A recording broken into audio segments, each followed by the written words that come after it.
బులెటిన్లో మరో బ్రేకింగ్. మాజీ సీఎం జగన్ పుట్టినరోజు సందర్భంగా పలువురు ప్రముఖులు శుభాకాంక్షలు చెబుతున్నారు. మాజీ సీఎం జగన్ కు హృదయపూర్వక జన్మదిన శుభాకాంక్షలు అంటూ AP deputy CM Pawan Kalyan tweet చేశారు. ఆయనకు సంపూర్ణ ఆరోగ్యం, సుఖ సంతోషాలు అందించాలని భగవంతుణ్ణి కోరుకుంటున్నట్లు తెలిపారు పవన్ కళ్యాణ్. అటు వైఎస్ షర్మిల కూడా మాజీ సీఎం జగన్ కు పుట్టినరోజు శుభాకాంక్షలు తెలిపారు.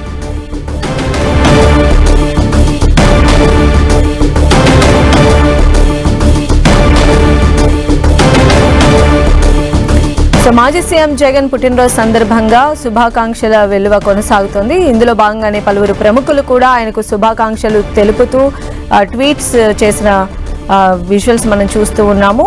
AP deputy CM Pawan Kalyan కూడా హృదయపూర్వక జన్మదిన శుభాకాంక్షలు మాజీ ముఖ్యమంత్రి శ్రీ వైఎస్ జగన్ గారికి అని ఆయన ట్వీట్ చేశారు. ఆయనకు సంపూర్ణ ఆరోగ్యం, సుఖ సంతోషాలు అందించాలని భగవంతుడిని ప్రార్థిస్తున్నానంటూ కూడా AP deputy CM Pawan Kalyan tweet చేశారు. అలానే వైఎస్ఆర్ అధ్యక్షురాలు వైఎస్ షర్మిల కూడా జగన్ కు పుట్టినరోజు శుభాకాంక్షలు తెలియజేస్తూ ట్వీట్ చేశారు.